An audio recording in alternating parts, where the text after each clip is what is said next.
FM.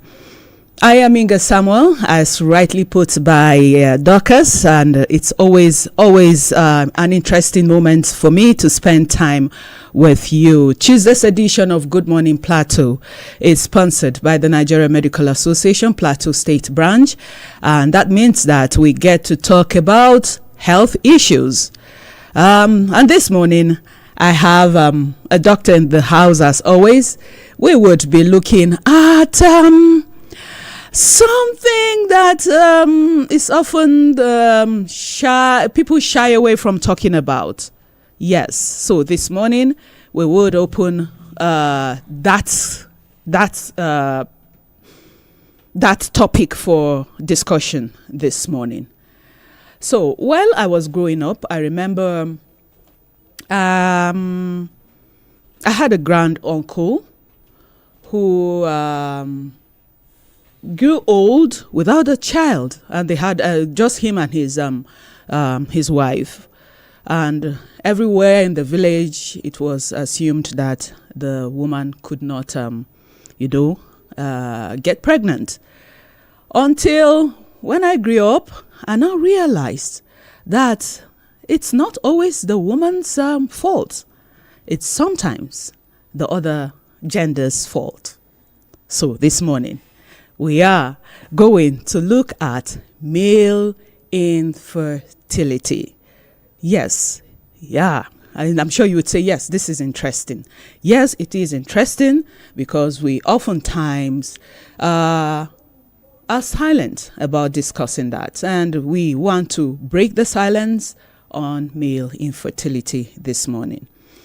I have with me Dr. Basil Ginsel. He is a senior registrar with the Department of Family Medicine, Jos University Teaching Hospital. And this is to say that he is a family physician. Good morning, doctor. Good morning, Inga. Thank you. It's a pleasure to have you. Yeah, I think the last time I had you was like a month ago. Yeah, about a month ago. Yeah. The last time I was here. Yeah, and I'm happy to have you again. I am happy to be here too. Okay, so we'll be looking at male infertility. What does it mean for someone to say a male is infertile? Okay, thank you once again for being here. Males can be infertile, like you rightly said. The thinking in the past was once a couple is infertile, unable to bear children after a period of cohabitation, the problem always is from the female gender.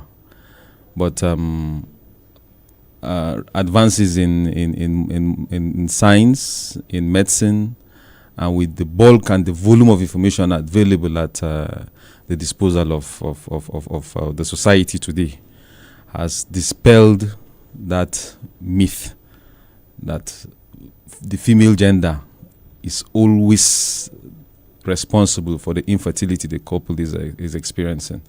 So yes, males can be infertile. Okay. Yes. So males can be, it as a fact. Yes, it's established.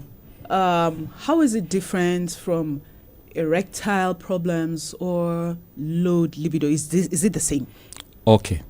So maybe before answering your question, I would give a definition of what infertility is.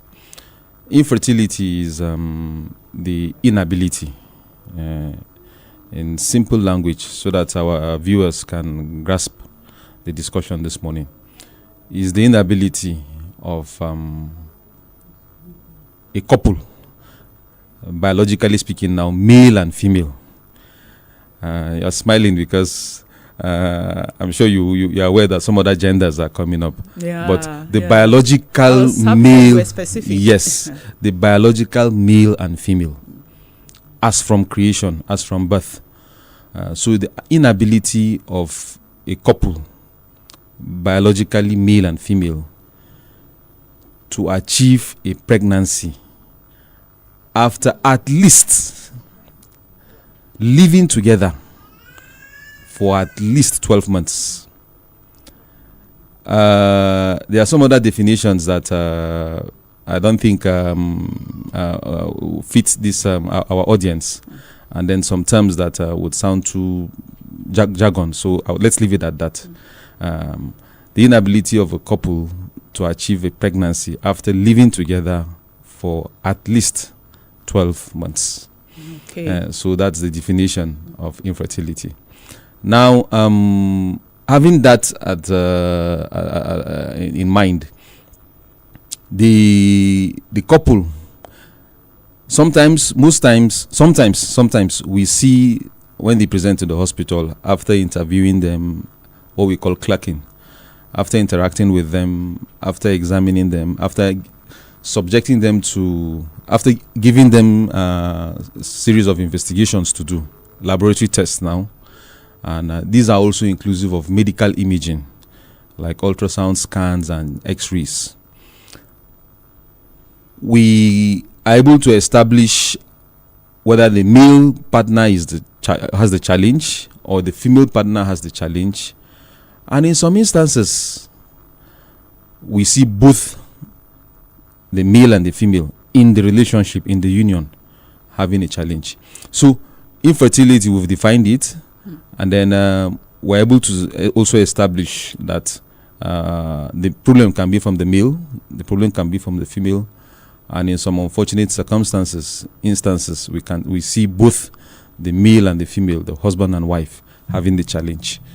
But since the purview of our discussion this morning is male infertility, I'm sure as we move along, we would narrow down and limit ourselves to that scope of discussion.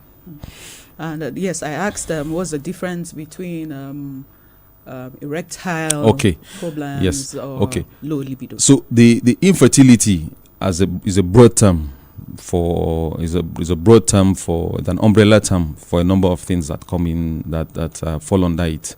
So erectile dysfunction, yes, can be a form of infertility, because if the male is not able to achieve an erection, to perform the act, to initiate, to sustain, and successfully conclude the act, the male, the adult act involved in achieving a pregnancy now, intercourse, is a form of, it can lead to infertility. Yes, so erectile dysfunction is a small subset of the broader description of infertility. Then low libido, yes, is also falls under infertility. So, and it can be on both sides. The male can have the challenge, the female can have the challenge. Okay. So that can also lead to infertility, because if the desire to initiate the process is not there, of course the couple cannot, will not be able to sustain, will not be able to initiate the act and then successfully complete it for the two reproductive cells from the male and the female to meet successfully in the woman and then achieve a pregnancy. So yes, libido, poor libido, and erectile dysfunction are components of the broader description, of the broader definition of infertility. Oh, okay. Yeah. I know earlier you talked about a couple being together for a while. Yes. And then, they're not achieving, or, the wife is not getting pregnant. Yes. At what point should a couple say, well, okay, I think this is enough, we need to see an infertility, or we need to see a doctor? At what point is that? Okay. So what we normally do is once a couple presents to the hospital, normally the female gender present first. The male gender, my gender, not too sure of themselves. Don't normally like presenting to the hospital, not just because of issues concerning infertility. Generally, men have a poor health-seeking attitude.